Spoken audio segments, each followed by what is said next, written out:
This is something that's so hard to get across in the US because the minute you talk about restricting immigration, you are a racist, you are a white supremacist, et cetera, and you never get Yeah, quite past that point.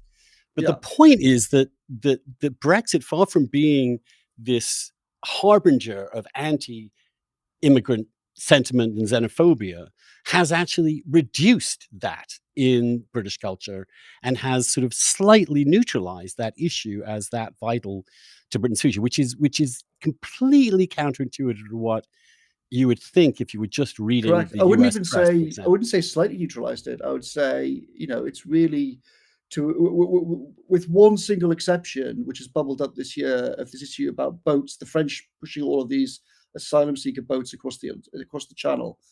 With that single exception, immigration's largely disappeared from British debate since over the last 18 months or so. And Um, people here were staggered that, for example, Boris Johnson, we'll get to him in a minute, but Boris offered visas to Hong Kongers. Now, a racist, xenophobic government would not be inviting the entire population of Hong Kong to come live It at would have some been point in impossible if Britain. we hadn't done Brexit as well, because people would have Right. seen it as just the latest example of the politicians just being completely clueless. Because the feeling very strongly in 2015-16 was, I can give you, I would go and sit and talk to regular people outside London, and they would say things that like, Dominic, look at the TV pictures from the last week of the Channel Tunnel, right? The Channel Tunnel entrance is like 50 meters across, and they're all just fucking running through. It's 50 meters across. What does that tell you? It tells you the politicians don't want to control it. If the bloody thing is 50 meters across, you know for sure they could stop that happening, right? We know they could. They don't want to. They don't want to control it. So there was this very strong feeling of the country can't control it and the politicians don't want to control it. And they've just kind of given up and they've handed the whole issue off and just say, oh, well, it's nothing we can do because it's all in Brussels. And it was driving people absolutely crackers. And unsurprisingly, when you have some very prominent cases where literally you had like child killers, the response from government is, sorry, there's nothing we can do. We had to let them in. People just go, these people have completely lost their minds.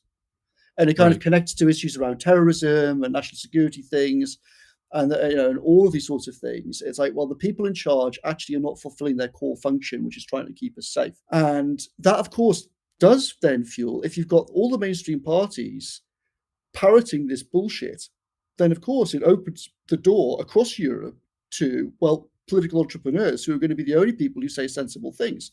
And that's an extreme, we've seen that in European history before. And it's extremely dangerous in Europe when the only people saying sensible things are ruthless political entrepreneurs.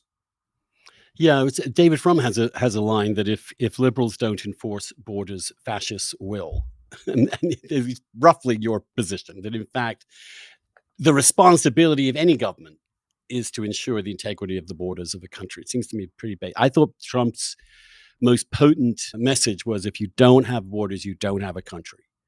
Yeah. And however crudely he put it, what you're describing is exactly what happened here with Trump emerging, since the Republicans and Democrats had a kind of weird alliance over allowing unrestricted immigration into the country. We're not interested in really policing the southern border. Now, it's not harder than 50 meters tunnel, but they still had no interest in it. The wall was this incredible symbol over here because it seemed like someone wanted to stop people coming in for the first time. My view is that Yeah. if you would reassure them on that, it didn't matter that much, you would shift the politics of this and take immigration off the table and be able to talk about other questions. But that has not happened. Trump did a few things that really did prevent stuff. And then COVID, of course, changed the immigration situation completely. But since then, we're back to absolutely where we were. And again, where we were is that if you mention it, you're a white supremacist. Tell me, what was It the strikes me main as reason you think? extraordinarily stupid, though, for the Democrats to. I mean, I'm not at all sort of following American politics very closely, but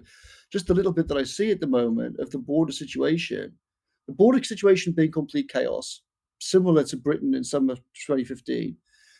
And a lot of Democrats, as you say, their response when people say, "Well, are you guys going to get a grip of it?" is, "What do you mean get a grip of it? Are you racist? Well, like it's your fault for voicing concerns."